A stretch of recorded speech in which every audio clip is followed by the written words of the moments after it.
Good afternoon and also good morning, ladies and gentlemen. Welcome to this live event broadcasted from the Netherlands. This webinar is organized by the Holland International Distribution Council in cooperation with the top sector logistics. We have participants from around the globe in a variety of time zones. So enjoy your morning coffee or afternoon tea while we get this started. During this webinar, 4 international companies which started operations in the Netherlands because of the strong logistics sector in the Netherlands will briefly introduce their business and will share their experiences. Remco Buurman, CEO of Holland International Distribution Council, and top sector representative Edgar Kasteel will introduce the agenda and moderate today's event. Gentlemen, the floor is yours. Thank you very much and welcome everyone. My name is Remco Buurman. I'm the CEO of the Holland International Distribution Council, Nederland Distributieland in Dutch. HIDC is an association of around 300 members representing and promoting the Dutch logistics industry abroad. We assist foreign shippers to start their logistic operations in the Netherlands, and we also assist foreign companies which have innovative technology and use the Netherlands to further develop the European market. Today we have 4 companies who want to share their experiences in the Netherlands and want to share how they look at the Dutch logistics industry. Edgar. Good afternoon, good morning to everybody. Also warm welcome from my end. My name is Edgar Kasteel. I'm the International Program Manager with the Top Sector Logistics in the Netherlands. The Top Sector is a cooperation between private businesses, public and science and education. And the Top Sector is busy with driving innovation in the Netherlands, and in the international part is where we export the knowledge that we have and also share the information that we can with companies that want to set up in the Netherlands. So again, as Remco said, 4 great speakers this afternoon. We have Dennis Nitzgoda, Director of Business Development Europe with Locus Robotics. We have Rana Harvey, Managing Director with Monster Group, and we have Juan Van Gaster, VP Europe with Flexport. And last but not least, we have Ippolito Fusco, Director of Supply Chain with Abercrombie and Fitch. Before we go into the presentations, Remco, some final remarks from Juan? Yes. After the introduction of the 4 speakers, we will have ample time for discussion and questions. We would like to ask you to use the chat box, the Q&A box for that, which you can find on your screen. So afterwards, we will make a selection and we will come back with the 4 speakers to answer all your questions. Now we would like to start with our first introduction by Dennis Nitzgoda from Locus Robotics. Dennis, the floor is yours. Good morning, good afternoon to everyone. So yeah, pleasure to meet you, Dennis Nitzgoda. I'm representing the European business for Locus Robotics. And I'd like to start off with a short focus on the problems we're trying to solve before I'm introducing Locus. And with that, I'd like to end up to focus on and highlight why we're focusing on the Netherlands as a core strategic location for international expansion. So if you can do 1 click. All right, fantastic. You can do 2 more clicks, I think, to just show the whole slide. Yeah. Super, 1 more, perfect. All right, so while e-commerce itself has been facing tremendous growth in the last couple of years, it's far away from being saturated. It's a huge market today, but we still see major increases within that. And while it's great for end consumers, it's bringing up new challenges for businesses. So first of all, the problem after the click, the big problem is from an operational perspective, it's a very high labor-intensive operational environment. Customer expectations are changing. you need to satisfy your outbound volume in shorter cycle times, and you are facing a very highly repetitive environment that is already hard to fill with resources today. And then even for peak, specifically in the retail environment where everyone is striving for 4 to 6 times the same labor that is required during off-peak season, you have huge challenges to fulfill your operational positions. And then next to that, you are facing a global problem of labor shortage through demographic changes, as well as an increase in competition around the same labor. If you make a next click.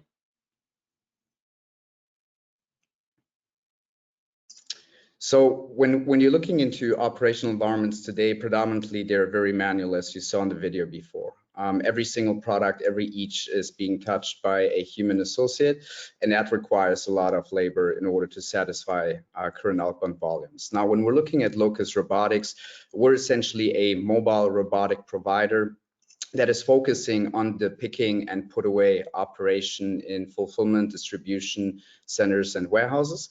And we're essentially consuming the walking by building a mobile platform that is replacing existing carts and meeting associates within the pick zone. So essentially we're reducing a lot of the travel and allow associates to leverage up that freed up time and focus more on picking. So essentially we're allowing with our system to increase productivity per picker on average 2 to 3 times based on the operations that we have.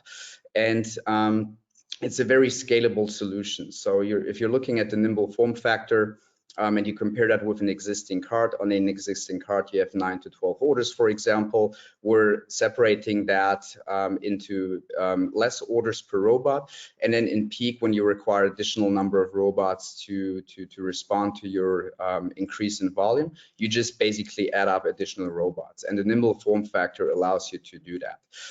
Furthermore, it's important to mention that our solution is leveraging latest sensor technology, so it allows you to travel in any existing environment. So our solution can be deployed in currently existing manual operations, as well as obviously for new sites. But specifically for existing operations, we can help quickly to automate with 4-week deployments. So while stationary automation can help you to increase your throughput as well, it requires 2 to 3 years from an implementation and deployment perspective, where everybody is facing those challenges already today. So that's where Locus can help.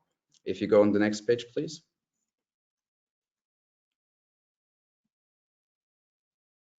So with this solution, Locus Robotics is actually a spun-off of a logistics service provider. Our business launched 7 years ago, left stealth mode 5 years ago.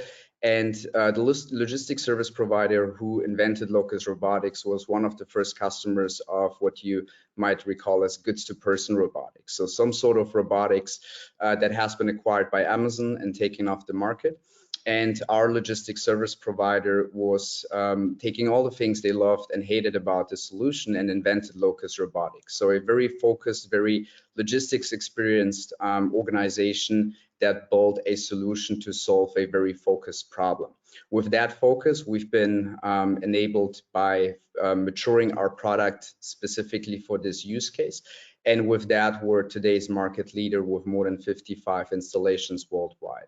Now, that success, originally stated in the United States, is enabling us to expand into the European market, as the European market is very comparable from a logistics perspective, from an operational perspective, as well as from a market size. Next slide, please. So as part of our international expansion, we are looking into establishing a corporate head office within Europe in order to serve our customers on site, as well as provide a platform to meet with partners and customers to provide tangible experience on our robot solution. And our management team has decided to move forward with a European head office within Amsterdam in the Netherlands. If you go on the next page, I'd like to summarize briefly the reasons for our expansion. So looking into the Netherlands, we've been comparing multiple countries and locations for our strategic expansion. And if you look at Amsterdam in particular and the Netherlands, there are a few predominant reasons that were that were stated as success factors for our expansion. So first of all, the Netherlands is very well connected throughout the European market. Amsterdam itself holds the largest number of direct flights within Europe. It's fairly central, although it's located on the western side. But if you look into automation and you're trying to solve operational challenges, you're focusing on high labor wage rates, and the logistics landscape is very concentrated in the Western Hemisphere of Europe, specifically in the Netherlands, but also in surrounding countries like Belgium or the UK. And this is where predominantly our customer base will lie in the first place. On top of that, the business climate in the Netherlands is very positive, not just only related to VAT deferment capabilities, but also the overall mindset within the Netherlands, as well as the language savviness towards English is facilitating an international expansion significantly. All right, those are my slides, I believe.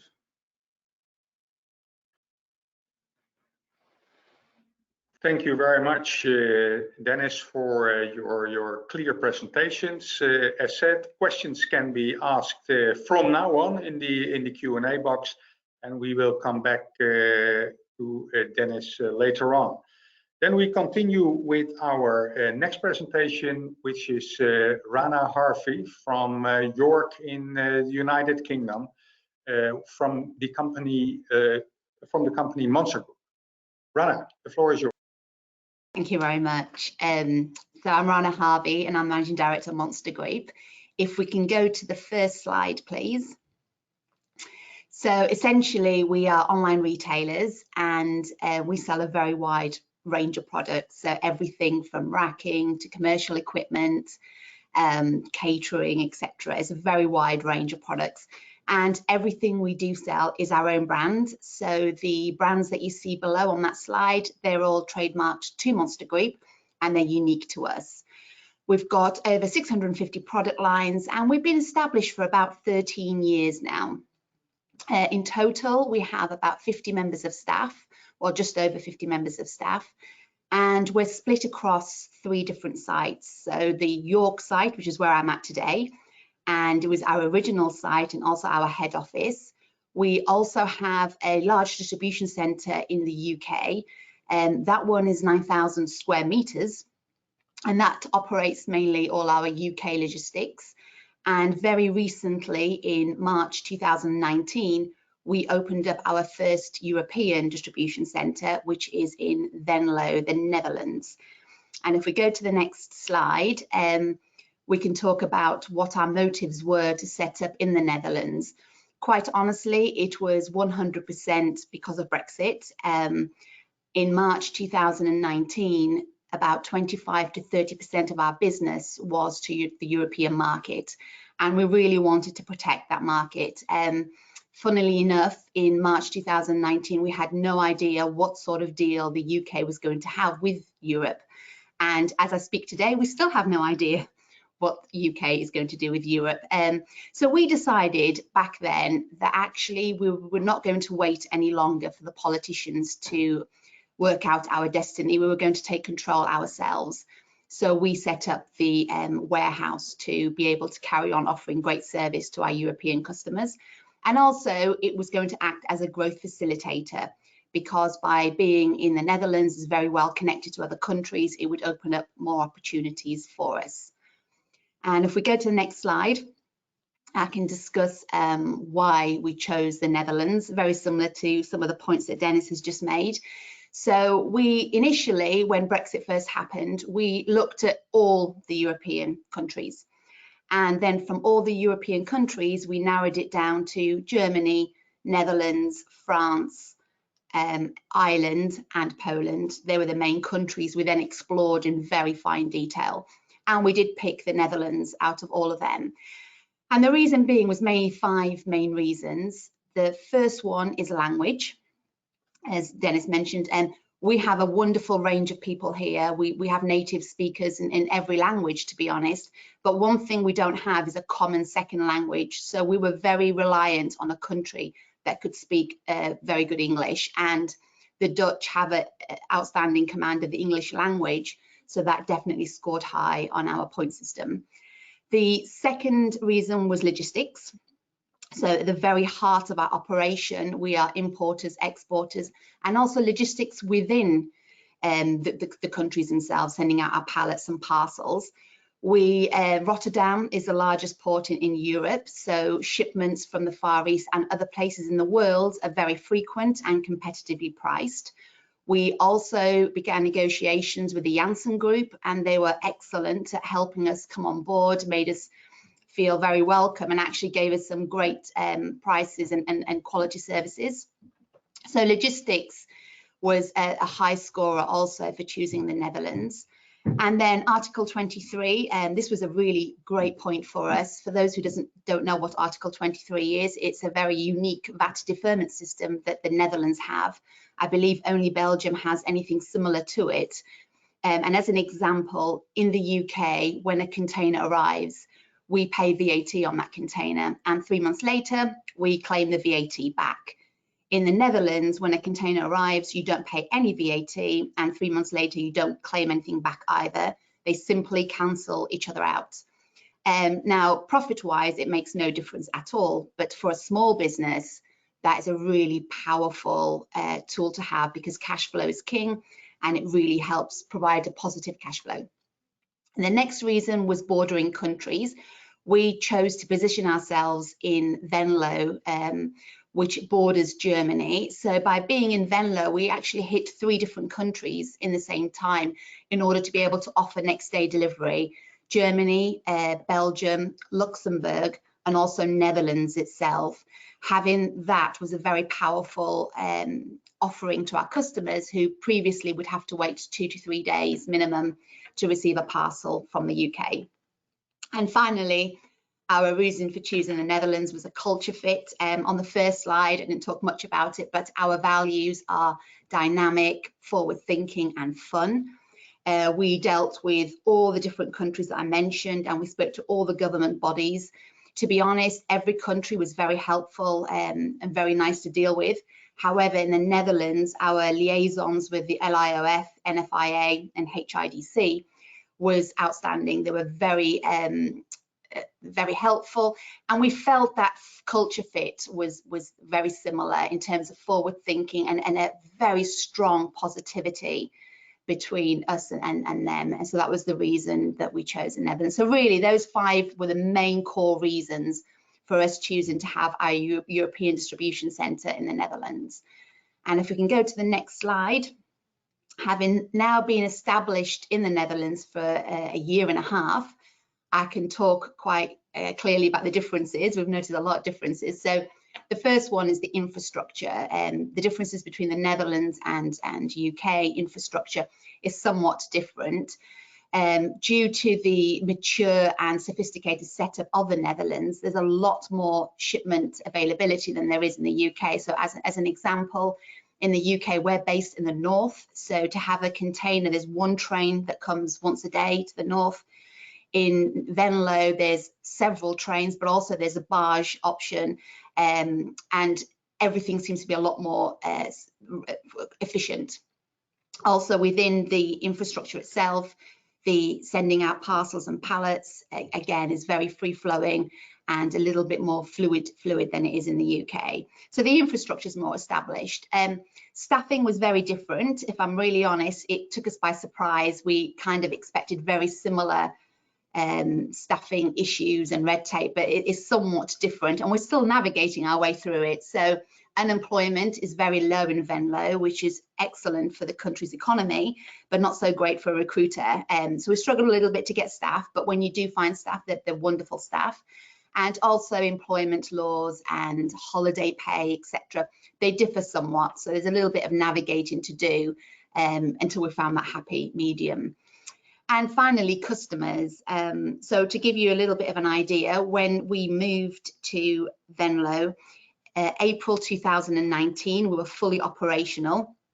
And during that month, we sent out 4,320 consignments to Europe from Venlo. Exactly 1 year later, so April 2020, we sent out 8,366 parcels and pallets as consignments together. That's almost double the amount. And that's because we suddenly gained a whole new world of customers. We never assumed this. When we set up the Venlo warehouse, it was purely as a protection for Brexit. It was more of what we called an expensive insurance policy, that if we don't have a deal, we have some protection.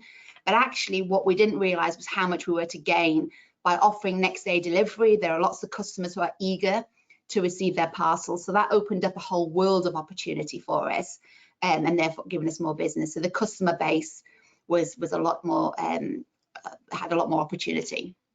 And that concludes my slide. Thank you. Thank you, Rana. That was a very clear and interesting presentation. Some very nice points. And I guess, as with Dennis's presentation, there will be questions on this. So please use the chat box for those questions so we can address those later. Next up is Juan Van Gaster, a VP Europe for Flexport, who I think set up in 2016 in Amsterdam. Jan, floor is yours. Great, thank you, Edgar. Yes, I'm Jan. I work at Flexport, and at Flexport I'm responsible for our European region. Been with the company for a bit over 5 years. August marked my 5-year anniversary. And before I dive into why we chose the Netherlands, let's first talk a little bit about what we are. Can you go to the next slide, please? So I think if you ask a Flexport employee, what are you, you can get different answers. On the one hand, we're like a full service freight forwarder, which means that for our customers, we move goods around the world. Air freight, ocean freight, truck freight, typically out of Asia into the US, into Europe, between Europe and the US.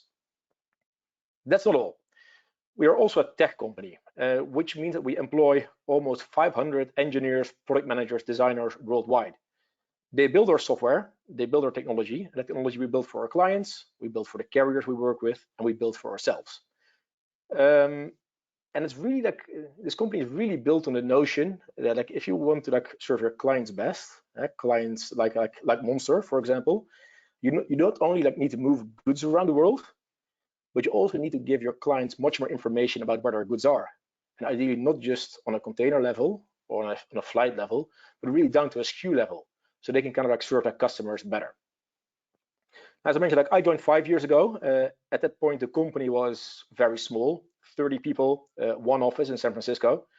I joined to open up Europe, and now 5 years down the line, we're about 1,800 people worldwide. In Europe, we have 4 offices, close to 200 people, with a headquarters in Amsterdam. Can you go to the next slide, please? To dive a bit deeper into how is this different, right? Because I think it sounds very fancy to say that we're a freight forwarder and a tech company at the same time, but where does this difference come in? How is this different for our clients? And what we believe is that freight forwarding and logistics in theory, in practice, is a coordination problem. There's multiple players around the chain, whether it's your factory, whether it's your warehouse, it's the carrier, they all need to coordinate and work together. And what we do next to moving the freight is providing the platform for that coordination. And so all your suppliers on that platform, all your warehouses on there, everybody's working from the same set of information. That allows you to get some real-time supply chain visibility and exception management. You understand any moment in time where your goods are. You don't need to call anyone. You don't need to send an email. You have all that information right at your fingertips, including the exceptions that matter for you in your supply chain. What it also does is it centralizes all this communication around it. I think too often, I talk to importers that are frustrated by 2 things. I think endless email chains that all have the same subject, urgent shipment, and incomplete Excel files being shot around. I think what we do is centralize all this communication, all that interaction for all those global teams, so you can have end-to-end control. I think the beauty of it, in the end, no matter where your goods are, if it's still a purchase order in Asia, if it's on the water with a carrier and about to arrive in Felixstowe in a week and a half, or it's on a truck almost arriving in your warehouse, you know exactly where individual SKUs are at any given moment in time. And that allows our customers to be, I think, much more on the ball when it comes to serving their customers. And lastly, like it's like what you see on the right side here, it's our web front end. We don't only serve it out via web front end. Like if you want to integrate via an API or via EDI with your current systems, that's also possible. So at that point, like our software really becomes a layer between all your factories, between carriers, and between your own ERP system to make sure you can actually run your supply chain smoother. To give a bit of a feel for what kind of clients we do this for, Mate.com, if there's any people from the UK, Mate.com will ring a bell. It's one of the largest European online furniture players. Cisco Meraki, it's like Cisco's consumer branch. They build routers. We move their goods around the world. And I think for the Dutch attendees, a company like Blokker, one of the renowned retail chain in the Netherlands, like they work with us. And through working with us, like they saved 4 million in working capital. We saved over $500,000 in demurrage and detention cost, and over like $500,000 in demurrage and detention, and about 300,000 in other supply chain costs. So by implementing our software, they were able to run a much leaner operation. Okay, go to the next one, please.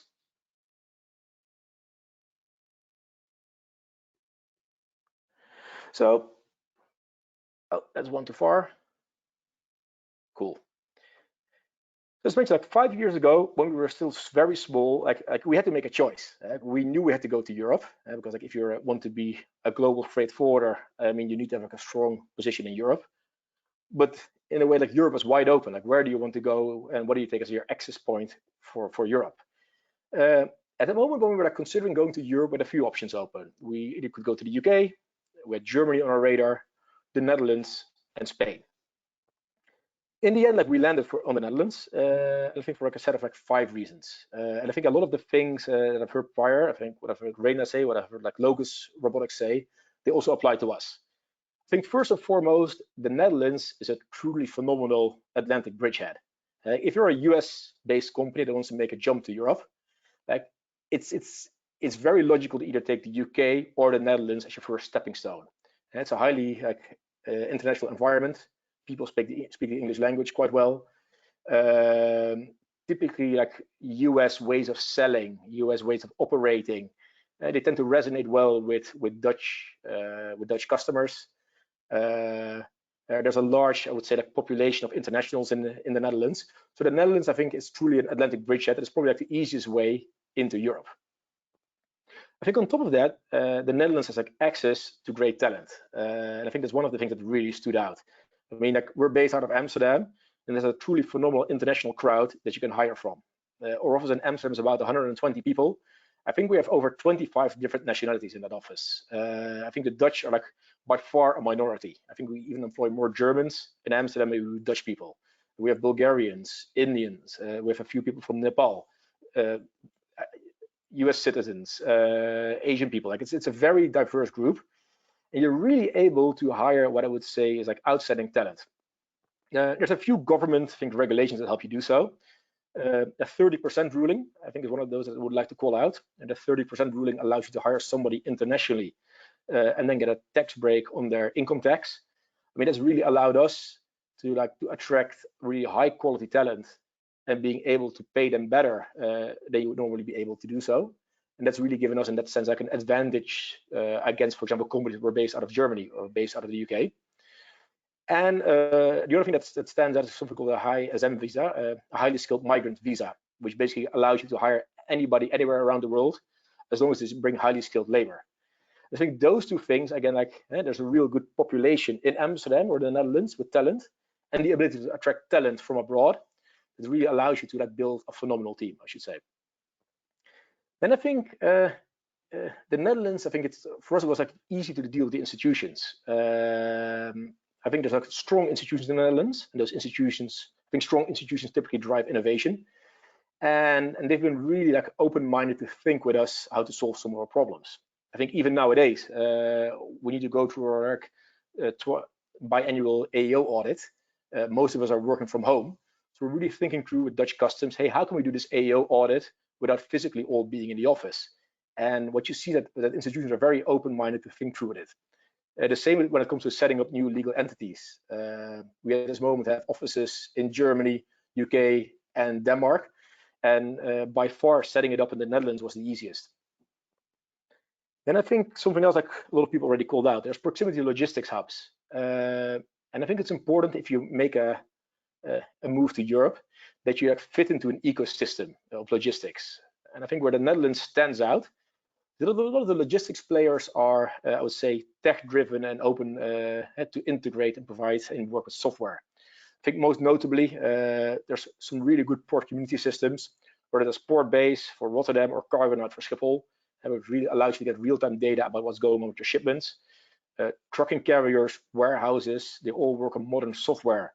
They're also very open to integrate and electronically exchange data. And just in general, like the digital infrastructure, the quality of the networks, etc., is just outstanding. You can also look at the physical infrastructure. I mean, Schiphol, the most direct flights in Europe, is truly a hub into Northwestern Europe, and it's really allowed us to set up gateways in the Netherlands to serve most of Northwestern Europe. Yeah, whether that's for like a consolidated air freight offering or for an LCL offering. Then lastly, I think there's some like interesting financial incentives that drive innovation. I think one already mentioned the 30% ruling, so you really being able to attract more talent. And the other one, the WBSO, and we hire quite a few engineers in the Netherlands, and that kind of like that stimulus also allows us to like get tax benefits on hiring like engineers and programmers. So if you sum all those things up, when we had to make the choice 5 years ago, the Netherlands really stood out. It's been like at that point it looked like the best position to like start our European presence and start our headquarters. And also knowing where we've now opened our other offices, I feel reinforced in that choice, because it's been like I think much easier in the Netherlands than it's been with some of those other countries so far. So with that, I would like to conclude, and over to the next one, I guess. Thank you very much, Jan. I think there will definitely be some questions for you later on, and once more, I would like to invite everyone to type in your questions so we can take them on after the last presentation, which is a presentation by Ipo Fusco of Abercrombie and Fitch. Ipo, please go ahead. Thank you, Remco, and hello, everyone. I'm the director of the EMEA supply chain for Abercrombie and Fitch, and I'm going to briefly explain on who we are, where we are in our transformation phase related to investing in our international market, and why we choose the Netherlands and keep seeing this European country as a key strategic area to invest for our growth within our supply chain. We can move to the first slide, where quickly Abercrombie and Fitch is an American retailer, a global fashion brand with more than 100 years of history, born in 1892.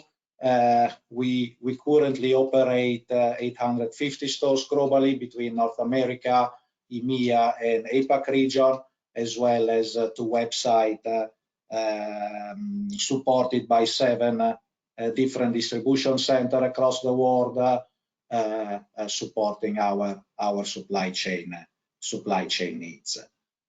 If we move to the next slide, I wanted to quickly chat about the retail environment. There has been a lot of talks recently about the changing in customer behaviors, how COVID-19 pandemic is impacting the customer behavior and the transition to the online and the e-commerce shopping, and call out that we still believe in the retail environment. We are going through a transformation phase. A couple of years ago, we decided to invest heavily into our omni-channel infrastructure and having all our stores being able to act as mini DCs, and this has been a huge support in these uncertainty times to help to meet our customer needs.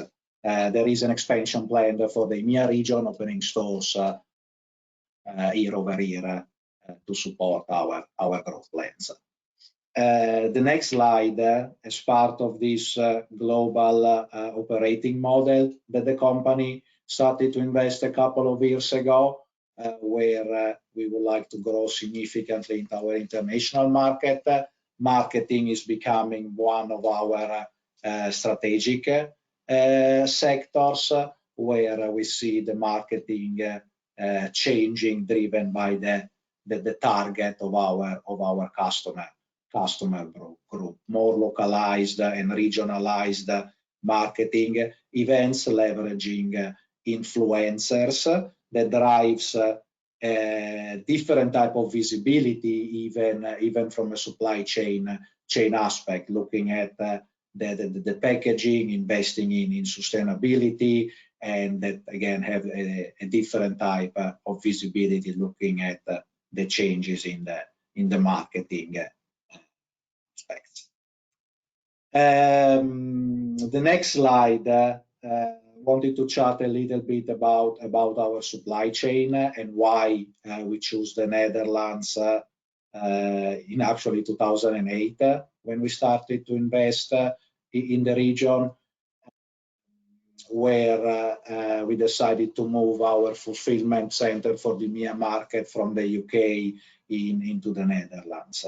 I think Rana summarized it very well in her slide on all the different reasons why we see the Netherlands, and we keep seeing the Netherlands a key area for the logistics sector, driven by the expertise into the area, the infrastructure, the labor, the cultural fit, and still being a center of gravity from a logistic standpoint.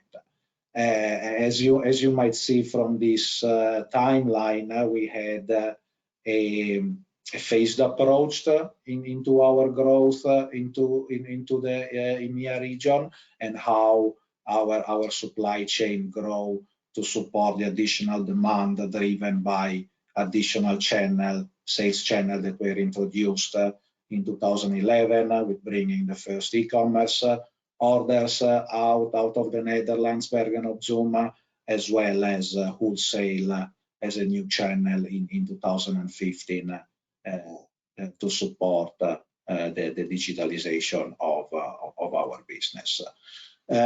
We had a very happy and sustainable relationship with Blackman for more than 10 years, and we're gonna go up to 15 years, up to 2023, where we are currently actually looking at our future supply chain, and still looking at the Netherlands as the place to invest and to further grow to meet our demand. If we move to the next slide, I think we have a quick overview of our network. As mentioned, we operate out of one distribution center in Bergen-op-Zoom in the EMEA, for the EMEA market, supporting the different sales channel. And we're gonna do the opposite move that Ran explained from the Monster Group. We're gonna look at opening a satellite DC into the UK market, not only to support the local demand, but as well to react better from any possible Brexit scenarios. Next slide. Yeah, just here a couple of figures related to our operation once we invested in 2010, 2011 in our new distribution center in Bergen-op-Zoom. There was a lot of focus on the retail side of the business. So the current operation have a lot of automation with 2 flat pack sorter to support the retail growth and expansion, versus the DTC growth that started in 2011, growing double-digit year-over-year, and a further expansion during this COVID-19 are making us look at more automated solution in that area as well, in the current building or in other sites that we are currently again evaluating in the Netherlands. One of the area that I want to touch as well as part of the Netherlands is investing and being a strategic area, even from a sustainability standpoint. We see more and more distribution center investing in solar panels and alternative renewable energy type, and this will be a focus for us in the coming years. And I think this was the last slide.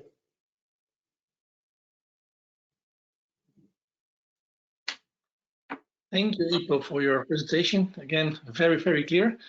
Thanks for that. We'll open up the floor for questions, answering of those questions. So we have all the panelists up, and before we maybe go into more depth of why you guys chose the Netherlands as your location, we are living in these dreadful times of COVID, and it has impacted a lot of us, and especially logistics. From the top sector logistics perspective, we say that there is some sort of silver lining. We've been challenged by, let's say, keeping logistics on the map. That's no longer needed, because everybody now understands the importance of logistics. And but I'm really interested in also hearing from you guys what was the impact of COVID on your companies. Maybe Dennis, can I give the floor to you first on that? Of course. So there are two different ways of looking at impact. First of all, what's the impact for our end customers, and how is that impacting demand? So if you're looking into our existing customer base, predominantly we're addressing e-commerce and the retail sector itself, whether it's dedicated e-commerce or mixed environments, including traditional store replenishment. Now, with COVID, I think everybody heard the story that traditional store retail was suffering a lot through closures, through lockdowns, etc., while e-commerce fully accelerated. And you hear different time frame examples, but I think it's fair to say it accelerated the e-com growth for any business between 3 to 5 years. And with that, also our surge was experienced. So essentially, existing customers needed more robots because they basically faced increasing volumes. So we had to supply in order to do that. But then, as you said, COVID had also impact from a logistics perspective. We learned how essential logistics is as a backbone of economies.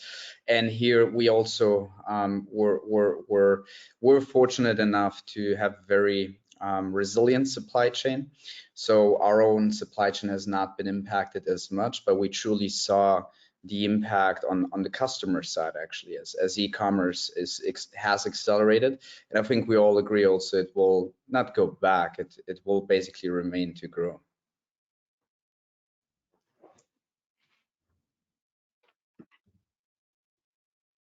Thanks. Rana, how was it from your company? So I think one thing that COVID highlighted to us was where all the weak points were in the business. As Dennis mentioned, e-commerce did accelerate, but if you start running and you're not really walking properly, you trip up, and it really highlighted where all the weak spots were in the business, because we didn't actually cope that well with the increase in volume. However, like any company that has a great team, the team really pushed forward, and we started patching up all the weak areas in the business to improve them, so that if we ever did have that kind of surge again, we're much better well prepared. Our infrastructure and our systems just weren't strong enough, and also supply chain, we hadn't anticipated that kind of increase in demand. In fact, we were anticipating it to go down. So our ordering, everything kind of creaked, to be honest, but everybody had challenges. Some people didn't have any business, which is a horrible challenge to have. Some businesses absolutely thrived, and other businesses were trying to cope with the increased demand, and that's kind of where we sat. It was neither great or really bad either. We sat somewhere in the middle. Okay, thanks, Jan. Yeah. So I think if you look at our customer base, a lot of those are more modern e-commerce focused customers. And I think with all of those, as like Dennis and Rain already mentioned, like we've seen a real uptick in volume. I think what probably was more interesting, like how were they able to cope with working from home, right? Because they came from an office environment all of a sudden had to like go home and work from their homes. I think that's where we've been able to make a difference together with our customers to make sure that communication like run much more smoothly. And really thinking through like, hey, if you no longer can physically meet with colleagues, but if you also don't want to like build an onslaught of emails, how can your teams work together better with the teams in Asia, with our Flexport teams? So I think that's where we've made some real good steps with our clients, like really thinking through how can you like reduce waste, wrong communication, slow communication from your supply chains, and how can you basically through technology benefit from this like working from home situation. Okay. Ipo, on your end?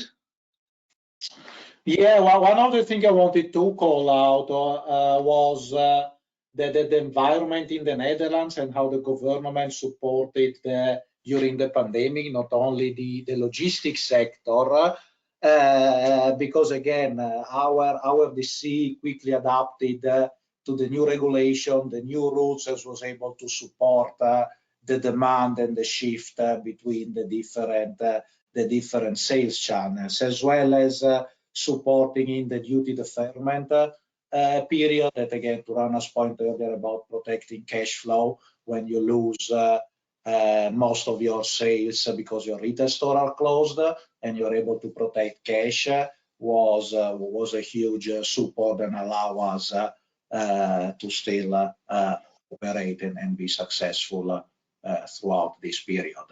Now we are focused on all the learnings and possible wave 2 scenarios. So. Thank you, Ipo. Next question from my side. In Holland, we have this so-called top sector policy, stimulating innovation and sustainability in the logistics industry. We also think it's necessary to stay on top. Jan, maybe I can start with you. How did the innovative climate, the innovations in the Netherlands, how did it affect your business model here in the Netherlands? What kind of connections did you make? What kind of partnerships did you establish, or is there none at all? Can you tell us a little bit about it? No, in the end, in a business like ours, where you're a freight forwarder and you're fairly asset light, you're very dependent on the ecosystem around you. And with the ecosystem, I mean the constellation of carriers, ports and terminals, trucking businesses, warehouses, etc. And if those businesses don't have good systems, if they don't generate the right data, if they don't allow for like interconnectivity, it gets very, very hard to basically like offer a more digital proposition. And I think where the Netherlands for us has really stood out is that like it's like those systems exist, that interconnectivity exists, and I think like the ecosystem actively invests in it. I call that port community systems like Portbase and Cargonaut already. And I think also in terms of mindset, like I have the impression that like that ecosystem is very open-minded towards new technology, towards getting connected, towards sharing information. And I think for us has really made a difference. It's harder for me to compare it. I see some similarities like in Germany and in the UK. I also know that like I think especially if you go more to like the south, for example, of Europe, like that connectivity is less there. And so for us, it was like truly like the Netherlands was like, I would say, a step ahead there. Yeah. And Dennis, also maybe for you, you're one of those innovative robot companies automating the logistics industry. Can you tell something about partnerships you're looking for, or you've established, or do you have any partnerships with knowledge institutes? How do you work on that? Right. So I can truly confirm the innovative mindset within the Netherlands is very positive. If you're looking into some of the existing customers that we have, what we learned is the moment you started to deploy an innovative solution, whether it's mobile robots or any innovations within data analytics, IoT and whatnot, once you have made positive experience with one of those innovations. It's fostering a continuous innovation agenda within an organization. And the Netherlands, and I know that also very well from my previous role, that many of the initial innovation projects for a international organization actually commenced in the Netherlands. And with that, we see an ongoing empowerment of trying new things. You see a trial and error mindset. There is a lot of openness to test things. There's convincements that you actually learn faster by going into the practical experience of proof of concepts or pilots. And therefore the Netherlands overall has a very innovative mindset. And with that, from an ecosystem perspective, it's not just only the status for customers, but also for wider institutions and your supplier landscape. And there we truly see, within academia, within research institutes, Technical University of Delft is, the first example coming into my mind, a host of great talents within the software and hardware engineering world that actually empower to continue to innovate. And as we're all, as Jan and myself in the technology field, we know probably very well how important it is to continuously innovate, as the technology life cycle can be fairly short, right? So the Netherlands is empowering not just only our international expansion, but the overall growth of our business from many different angles. Interesting, thanks, Dennis, for that. And let's say, coming back to the topic of growing the business, I like your comments, Rana, about, let's say, how you doubled in terms of turnover for your company. We received a question from the audience saying that if you had to set up again in the Netherlands, what would you do differently or the same?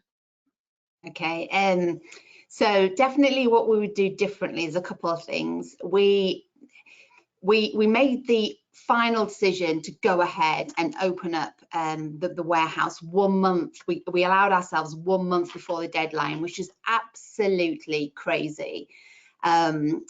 We landed in Venlo for the first time ever, February the 18th, and we opened our doors March the 18th, which both happened to be Mondays, so exactly 1 month apart. And during that month, we recruited staff, we found a warehouse. Everybody helped us, and I still don't really know how we managed to get there, but we did it. So I would definitely do it with a lot more time. I'd take the risk quicker. But also, I think one thing that we didn't look at properly, and we wish we had, was the software that we were using to forecast our stocks. We kind of forgot that with it being a completely separate country, it would need far more sophistication in terms of technology, and the software we were using just wasn't good enough. So there's a lot of guessing to do as to what to put into Venlo warehouse. Today we have a very good system, and that's part of the growth that you've seen, the doubling in growth. We've managed to identify exactly what appeals to the European market, and our forecasting software has allowed us to bring in the right products to the right warehouses, but I wish we'd done that sooner. So that's what I would do differently, and do the same. Definitely choose Venlo again. Great location. We couldn't have done a better choice. And all the partners that we partnered with, everybody from logistics to insurance, they've all been great. I think we would choose the same partners again too. Yes, and Dennis, what would be your tips and tricks to an American company you're wanting to set up in Europe? Yeah, so I truly don't have the experiences as Reina and Jan yet, as we're only about to launch our offices very early in the next year. But from the experience that we have gathered so far, I can only recommend, don't reinvent the wheel and try to do it yourself. Take the knowledge, take the expertise that is out there. That enables you to focus on your business, what is essential to get your product successful. But really work with the partners out there, like the HIDC, like the NFIA. Get yourself surrounded with the right folks that can help you within your incorporation. Assess with you collectively what the right strategy from a VAT perspective is, related to establishing an office, and how to assess what your own needs are, and how any location can meet your requirements. As we all know, this is not a 1 or 2 year engagement. You commit to 5 years at least. So you really want to make sure you have the right experts around you so you can focus on your competitive advantage. Yeah, that makes Thank sense. you.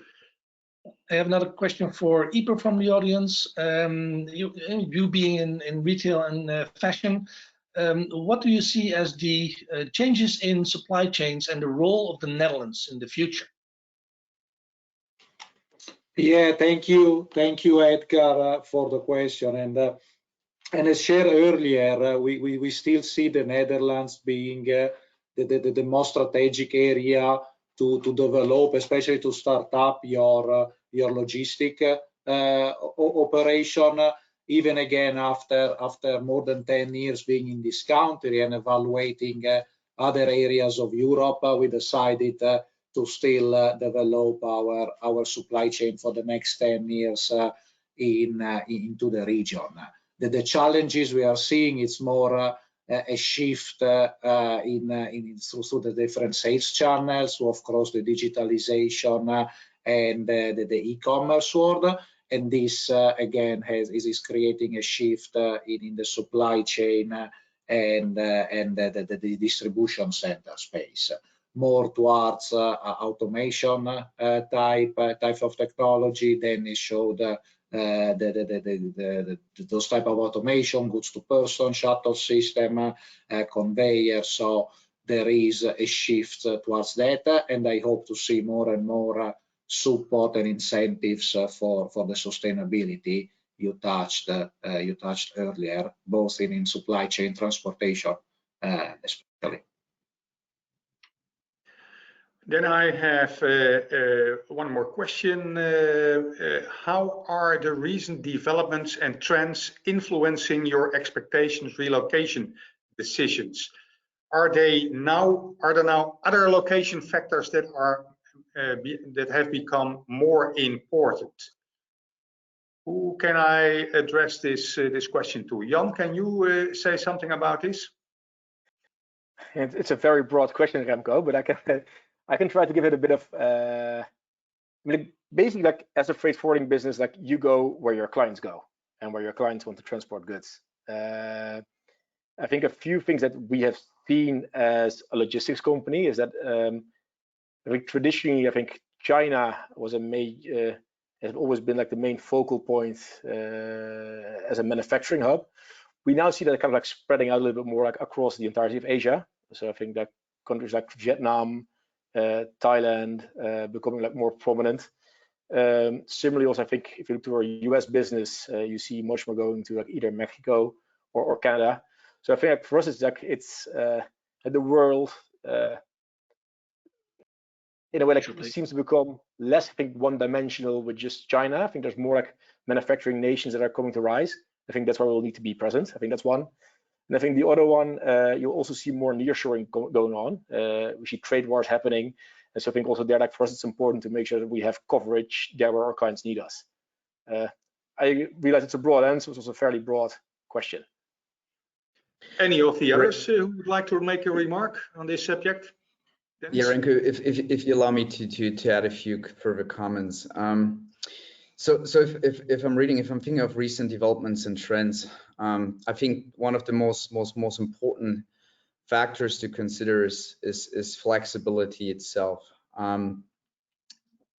Future business decisions are being made on predictions, and predictions are derived from historical data, from patterns, as well as access to real-time data. Now we're in unprecedented times these days, so it's very difficult to leverage, what you forecasted, what you learned from the past, and apply that to your 2, 3, 4, 5 year strategy. So flexing your existing muscle, thinking about how to enable flexibility within your existing assets and within your network is, I think, key to success.